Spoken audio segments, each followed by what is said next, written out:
This week on A Brit in Poland, I take you to a little known place called Mińsk Mazowiecki. This is a rather nice town situated not too far from Warsaw and makes a lovely day trip for anyone who is interested in venturing outside the capital.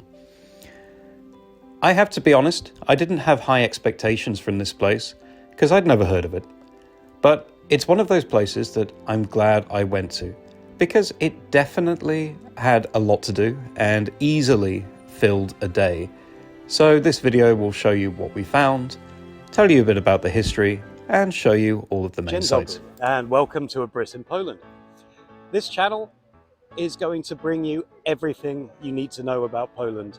I am exploring the country, bringing you the history, trying to tell you about the culture and show you what it is really like to live here. So feel free to check out my other media, Instagram, Facebook, and I will share links to those in the comments. I also have a website, www.britlivinginpoland.com, where I collate my videos for easy to view manner. Also, you are welcome to contribute to my efforts through Patronite or Patreon, and all descriptions are available below the video. I hope you enjoyed today's video, and please come back for more by subscribing, liking, or commenting. Thank you very much. Do zobaczenia. Another thank you to my Patreon and Patronite supporters who help to keep this channel going, and your support is appreciated. So, Mińsk Mazowiecki is about 38 kilometers from the center of Warsaw and is very easily accessible by train, particularly from the Wysocznia train station, so the east train station. Here is the train station in Minsk, so the first site of the city, and I decided to do this video in a kind of chronological way, so you're going to see everything that we saw. So the first thing we did was we ventured south of the train station because there were a few interesting natural points that I wanted to see. And this church is quite new, I think from kind of 20th century kind of times, but it looks pretty cool, so I had to include it in the video. I always like a nice church. So we ventured into the forests just south of the city.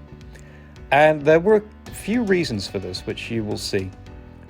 Quite a few people wanted to take photos on this bridge for some reason. I've seen better bridges, but never mind.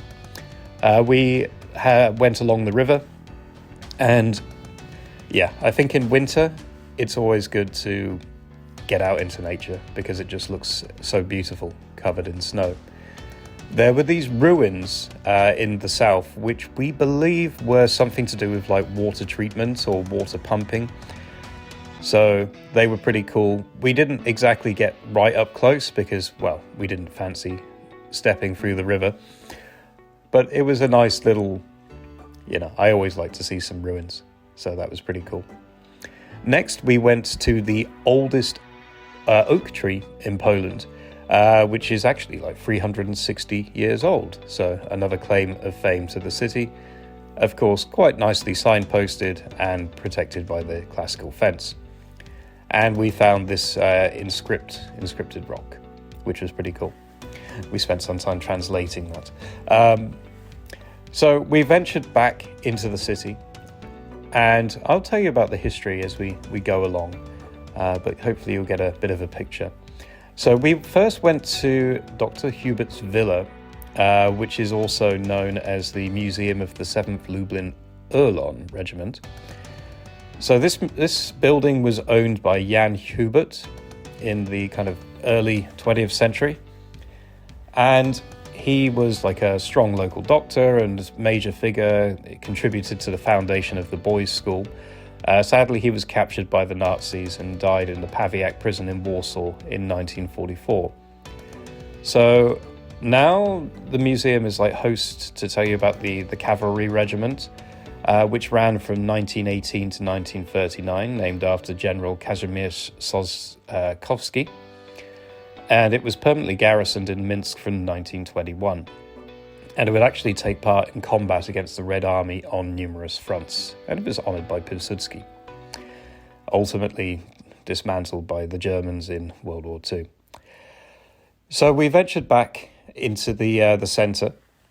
And to tell you a little bit, Minsk is actually one of the oldest cities in the region, with city rights being founded in 1421 by Prince Janusz I the Elder. And the name comes from the Mienia River, and they added Mazowiecki to make sure it was distinguished from the Belarusian city. It has a bit of a connection with Piłsudski because he was named like an honorary citizen.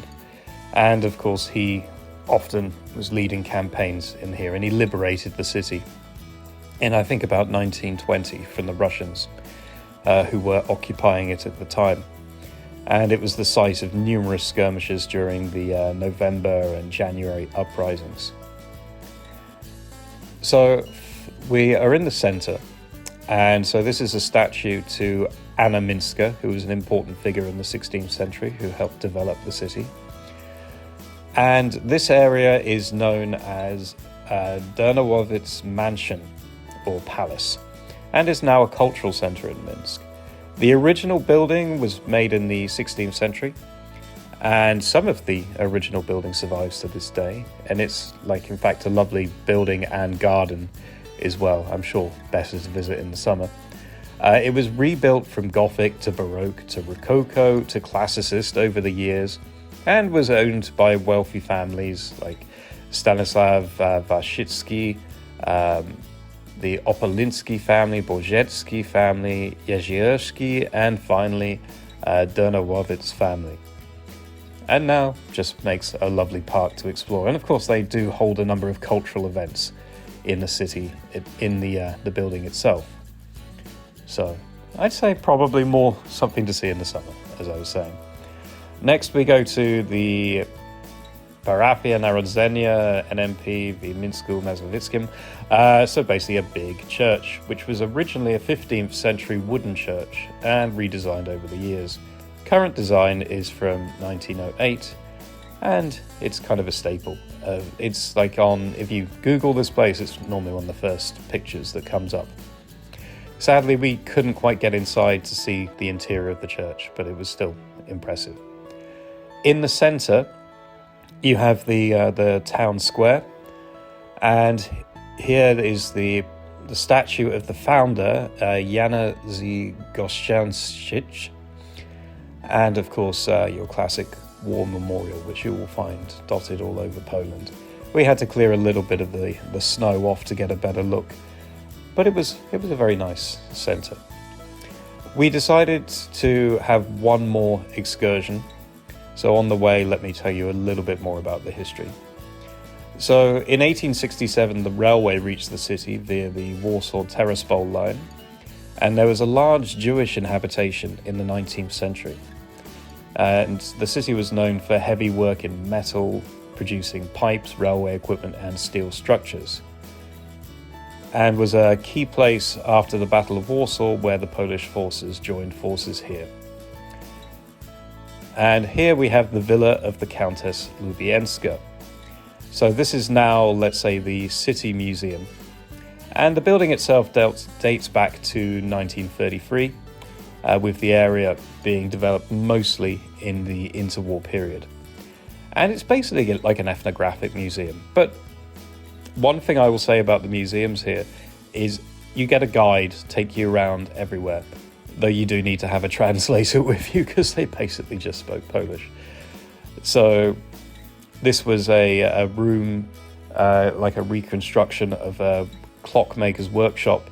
And actually, the clockmaker here, Dąbrowski, contributed a clock to the church that we saw earlier. And he was quite a noted figure and a bit of a rebel against the Russians because he didn't want to be assigned to there. You get to see some rooms from the kind of 1980s period, I believe, learn a little bit about the teaching that was done in the city, so what the schools were like. And you see some of the local artwork on display. And you learn a little bit more about the military history. So we probably spent a good hour, maybe a little bit longer in here, because the guide was very detailed and very passionate. and the same in the previous museum. And you learn a bit about the Jewish heritage here as well. And yeah, definitely when you go to these smaller places, it's a good idea to spend some time in the museums because they will teach you a lot, especially if you have a passionate guide. So yeah, as I say, we spent a fair amount of time here, and then the sun went down, we were starting to head off, and I went to the church Mazowiecki, dating back from like 1907, and it was kind of the story of bringing the Mazowiecki kind of practices to Minsk. And meanwhile, people were hungry, so we stopped at this local kebab place. So I hope you've enjoyed this video. It's just a quick one and just a small place outside of Warsaw, very easy to get to. And it's a lovely little place to just wander around. I maybe would advise going in the summer, but otherwise, still really easy to spend a day here. So thank you for watching. Come back. Do zobaczenia.